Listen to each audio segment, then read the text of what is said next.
Shalom, shalom, shalom, les affranchis de Parlement. Je dis bonjour à ceux qui se réveillent de l'autre côté des États-Unis et du Canada. Je dis Jambo à ceux qui sont en Tanzanie, en Zambie. Euh, je dis Abari Yako à ceux qui sont en RDC, ceux qui sont à l'Est. Nous ne vous oublions pas. Bonjour à Kinshasa, bonjour à Brazzaville, bonjour un peu partout dans le monde. Nous sommes dans notre temps d'édification et selon les instructions, nous devrions parler sur 1 Pierre chapitre 5, verset 8.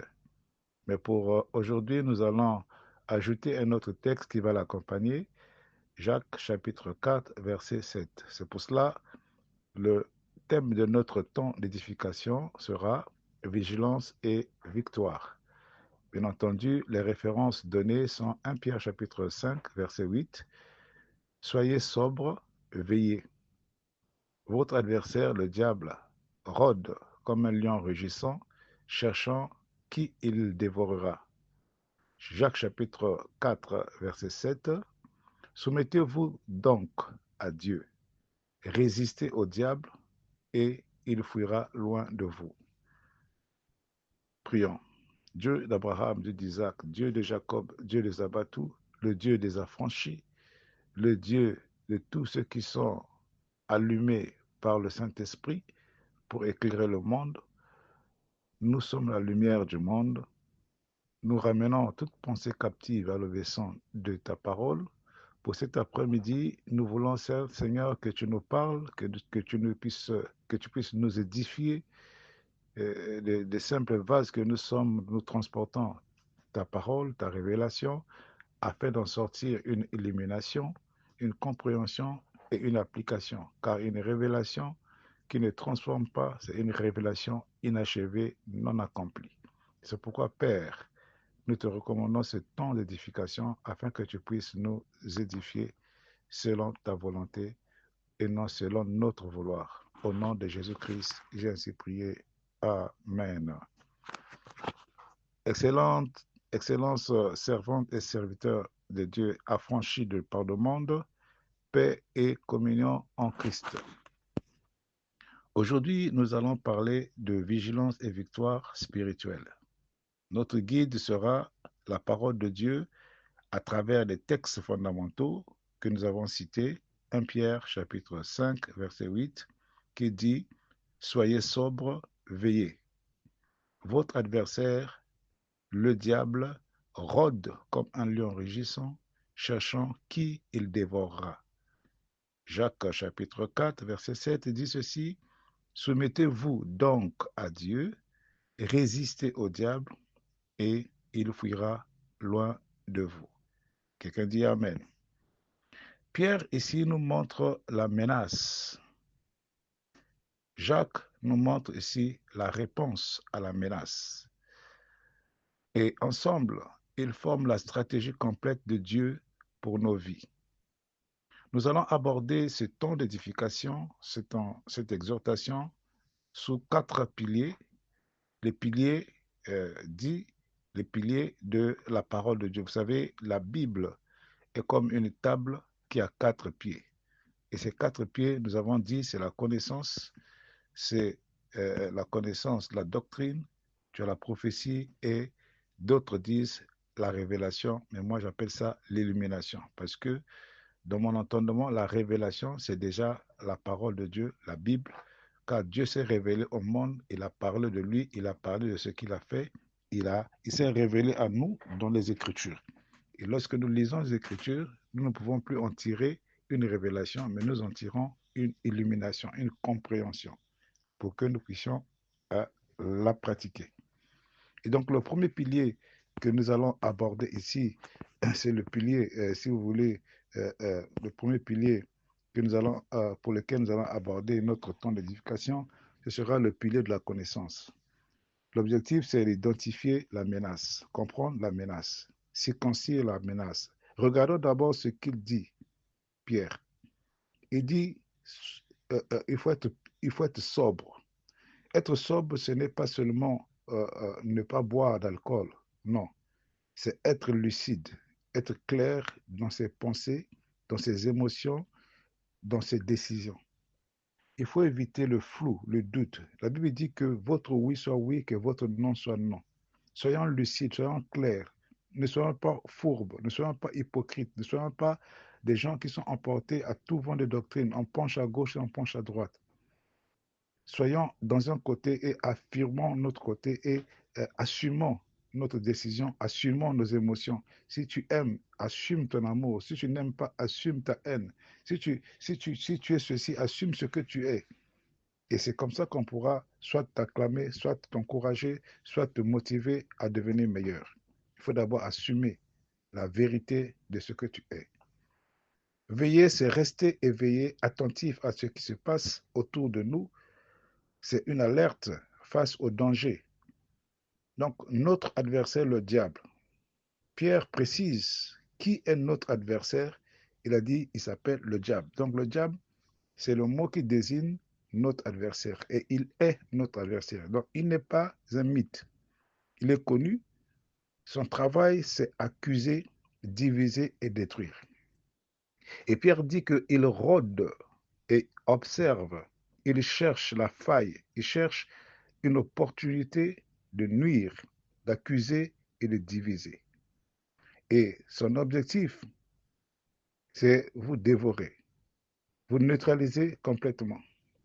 Il y a des gens, parfois sur Internet, qui vous écrivent, vous proposent des choses, vous demandent des choses. Ils savent que vous êtes pasteur. Ils savent qu'ils sont, vous êtes serviteur de Dieu parce qu'ils voient ce que vous publiez. Généralement, les filles font ça. Ils vont vous demander des choses, ils vont vous proposer des choses par rapport à vos réponses. Après, ils vont vous demander l'argent.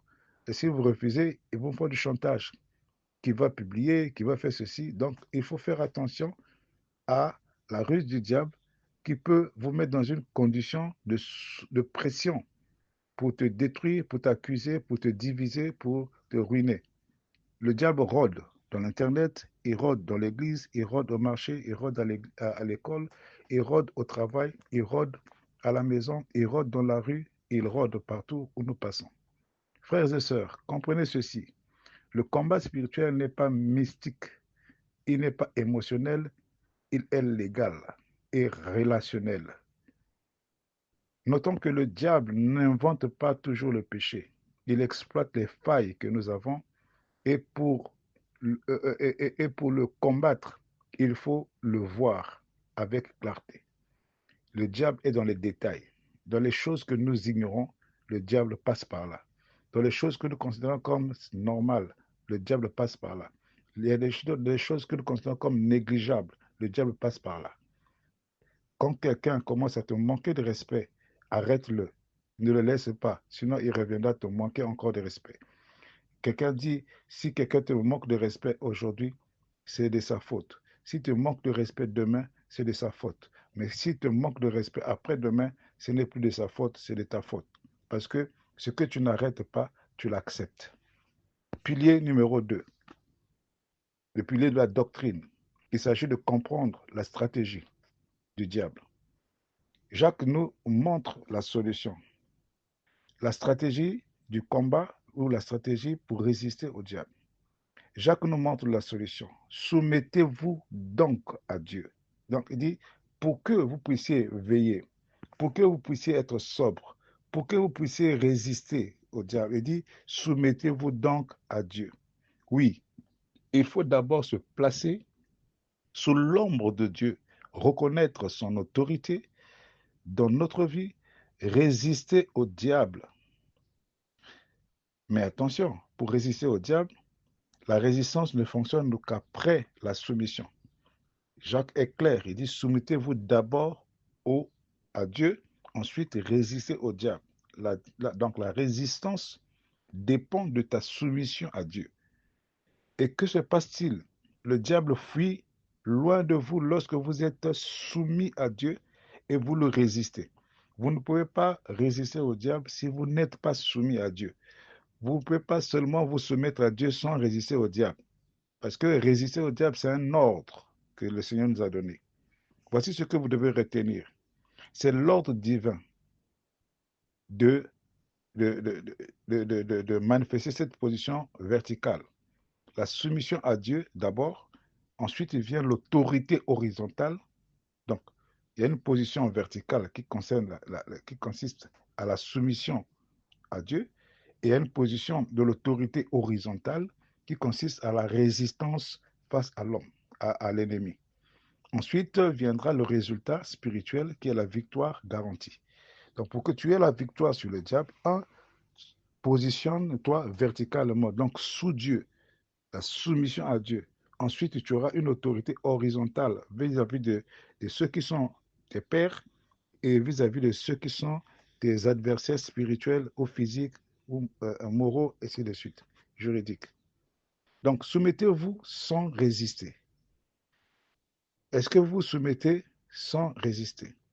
Si vous vous soumettez sans résister, alors vous restez passif. Parce que la soumission sans la résistance te rend passif. La résistance sans la soumission, c'est une lutte en vain avec vos forces seulement. Vous luttez contre le diable avec vos forces, vous n'êtes pas accompagné par Dieu. Bien-aimés dans le Seigneur, comprenez ceci. L'autorité spirituelle ne vient pas du rang social, ni de la hiérarchie ecclésiastique, ni de l'expérience, ni du statut. L'autorité spirituelle vient de l'alignement avec Dieu. Tu peux être leader parce que tu es pasteur, tu es ancien. Ça ne prouve pas que tu as plus d'autorité devant l'ennemi, le diable, que ceux qui sont au milieu du peuple, que ceux qui ne sont pas diacres. Parce qu'il y a des gens qui ne sont pas pasteurs, qui ne sont pas leaders, qui ne sont pas anciens ni diacres. Ils ne prêchent pas, ils ne tiennent pas le micro, ils ne s'assoient pas devant, il est au milieu, il est au fond de la foule, mais il est aligné avec Dieu et il a une autorité spirituelle qui dépasse ton autorité parce que tu n'es pas aligné, tu es désordonné, tu es désaligné avec Dieu. Donc l'autorité ne dépend pas du rang social, mais ça dépend de l'alignement avec Dieu. Se soumettre à Dieu, ça te donne l'autorité. Résister au diable, ça te garantit la victoire. Troisième pilier que nous pouvons aborder aujourd'hui, c'est la prophétie. Nous avons déjà dit, peut-être pas à ce forum, que la prophétie, c'est le fait de n'être pas responsable du message à transmettre. Tu reçois le message de quelqu'un que tu es en train de transmettre. Le message que tu transmets ne t'appartient pas. Tu ne peux pas être auteur ni responsable de la prophétie. Tu reçois le message de Dieu, tu transmets cela tel que reçu. Et c'est cela qu'on appelle la prophétie. Donc, tu n'es pas responsable de la prophétie, tu ne peux pas inventer la prophétie, tu ne peux pas bricoler la prophétie, tu ne peux pas gérer la prophétie. Ça dépend de Dieu. Donc, le pilier de la prophétie, c'est lire les signes actuels. Donc, quand on parle de pilier de la prophétie ici, c'est-à-dire que c'est la portée prophétique. Ce n'est pas la prophétie qu'on transmet comme message. C'est ce qu'on appelle le pilier prophétique, l'interprétation prophétique du texte. C'est-à-dire que quelle est la portée aujourd'hui? On peut dire, si tu veux, on peut dire en réalité, la doctrine, c'est l'exégèse. Hein? Quand on dit la portée doctrinaire, c'est l'exégèse du texte. C'est comprendre qu'est-ce que le texte dit, dans quel contexte ils avaient dit ça à l'époque, dans quelles circonstances. Et, et maintenant, ici, la portée prophétique ou le pilier prophétique, c'est de dire, c'est l'herméneutique générale. C'est dire, qu'est-ce que Dieu a voulu nous dire dans notre temps? Lire les temps et les signes de ce texte-là dans notre temps aujourd'hui. Maintenant, regardons ce que les textes nous disent pour aujourd'hui. Le rugissement du lion, ce n'est pas toujours le lion physique, c'est la peur médiatique, c'est la confusion de nos sociétés. La confusion de nos sociétés aujourd'hui, il y a plein de choses dans la confusion. Partout où on passe, au Congo, à Brazzaville, il s'est passé quelque chose où, je ne sais pas, un prophète, je ne sais pas si c'est vrai, si c'est comme ça, mais quand un problème arrive, ce que l'autre partie dit a plus de force que toi, qui est mal positionné. Si tu es serviteur de Dieu, qui aurait conseillé à une femme de tuer ses enfants qui sont maudits pour qu'elle soit bénie. Elle a donné, je ne sais pas, un bâton et l'arme du crime. La femme s'est partie taper, taper, et jusqu'à mort s'en suivre. Vrai ou faux? Mais pris par les autorités, partout où on passe dans les administrations, on ne fait que nous relancer, on nous jette. Dès qu'on sait que tu es pasteur, on te jette cette histoire sur le visage. Tout ça, c'est quoi? C'est le régissement du lion. Ce n'est pas toujours un lion physique, mais c'est la peur médiatique. C'est la pression médiatique. C'est la confusion dans la société.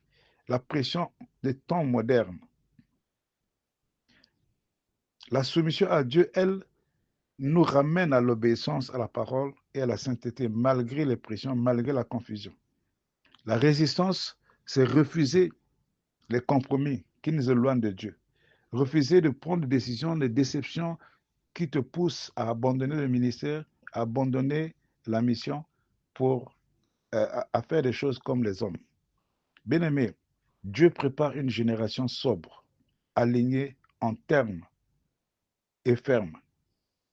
Il prépare une génération qui est sobre, alignée et ferme.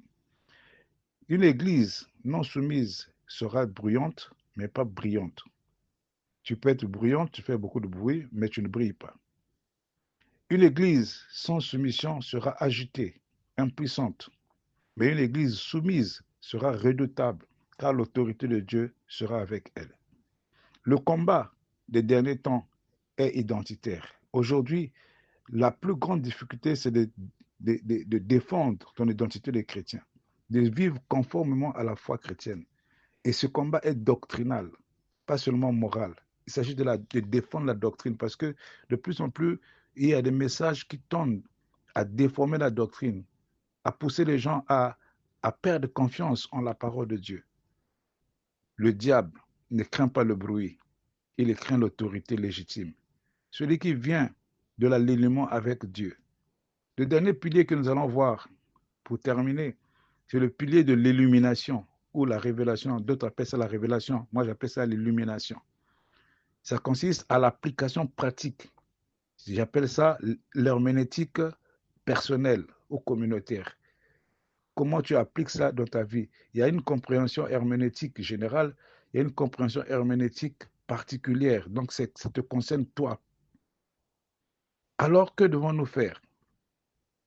La sobriété, pour atteindre la sobriété, il faut cultiver la clarté intérieure. Il faut aimer la vérité, quelles que soient les circonstances, dire la vérité. Avoir la discipline mentale et spirituelle. Parce que le péché n'est plus physique, le péché n'est plus à l'extérieur. Il est entré dans la mentalité. Jésus a dit, si tu regardes une femme seulement dans les yeux, tu as commis l'adultère avec cette femme. Tu ne l'as même pas touchée. Elle n'est même pas en face de toi. Parfois, elle est à 1000 kilomètres de toi. Mais tu l'as regardée dans tes pensées. Tu as pensé à elle. Tu l'as intégrée. Tu l'as déshabillée. Tu l'as tout fait. Tu l'as même enceintée. Tu as même eu un enfant avec elle dans tes pensées. Ça, il faut avoir la discipline mentale, spirituelle. Et beaucoup de chrétiens tombent par là. Beaucoup de chrétiens ne tombent pas physiquement, mais tombent dans les pensées, dans les idées, dans la spiritualité, dans l'anonymat. Quand les gens ne les voient pas, ils tombent. Donc la sobriété, c'est cultiver la clarté intérieure, la discipline mentale et spirituelle. La veille, c'est rester attentif, vigilant dans notre vie quotidienne, dans nos pensées et dans nos choix. Il faut savoir faire les choix. Beaucoup de personnes vivent les conséquences de leurs choix. Ce n'est pas le diable, mais c'était ton choix. Mais on accuse le diable. Tu as beau combattre le diable, tu ne vas jamais le chasser parce que ce n'est pas le diable, c'est le choix que tu as fait qui t'a mené à ce que tu es en train de vivre. C'est toi qui as choisi cette femme, c'est toi qui as choisi cet homme, c'est toi qui as choisi de te marier comme ça, c'est toi qui as choisi ce travail, c'est toi qui as choisi telle ou telle action. Et les conséquences sont immédiates et logiques. La soumission, c'est aligner notre volonté à celle de Dieu et non pas aligner la volonté de Dieu à notre volonté.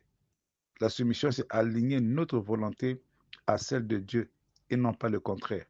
Car j'aime dire, Dieu n'a pas un plan pour ta vie, Dieu n'a pas une vie pour ton plan, mais il a un plan pour ta vie. Dieu n'a pas un plan pour nos vies, mais il a un plan pour... Il n'a pas une vie pour nos plans, mais il a un plan pour nos vies. C'est ce que j'aime dire. La résistance, c'est de tenir ferme face aux attaques et ne pas céder aux tentatives du diable ni aux pressions de la société. Chers tous, vous n'avez pas à courir après le diable. Placez-vous correctement et il partira lui-même. La sobriété, la veille, la soumission et la résistance ne sont pas des simples pratiques. Ce sont des instructions et des instruments de victoire spirituelle. En gros, les 4 piliers en action, c'est-à-dire la connaissance pour identifier la menace, la doctrine pour comprendre la stratégie et s'aligner, la prophétie, c'est de lire les signes et les temps à discerner, l'illumination, c'est donc appliquer, incarner la victoire. 1 Pierre, chapitre 5, verset 8, nous enseigne la vigilance. Jacques 4, verset 7, nous enseigne la victoire. La vigilance sans soumission fatigue. La soumission sans résistance stagne. Mais la soumission suivie de la résistance libère. En conclusion, bien-aimés dans le Seigneur, aujourd'hui, Dieu nous appelle à devenir des autorités spirituelles dans nos vies. Ne soyez pas des proies, mais soyez des combattants alignés. Restez sobres, veillez, soumettez-vous et résistez. Le diable rôde, mais il fuit devant ceux qui sont en ordre avec Dieu. La victoire est avec vous. Nous ne combattons pas pour la victoire, nous combattons dans la victoire. Ici et maintenant, parce que Dieu règne réellement dans nos vies. Que Dieu fortifie quelqu'un qui a dit Amen. Que Dieu fortifie quelqu'un qui a compris ce message et est prêt à l'intégrer. C'était votre frère Justin Elenga depuis le Congo-Brazzaville. Que Dieu vous aime, vive les affranchis, soyez la lumière dans le monde au nom de Jésus-Christ. Amen.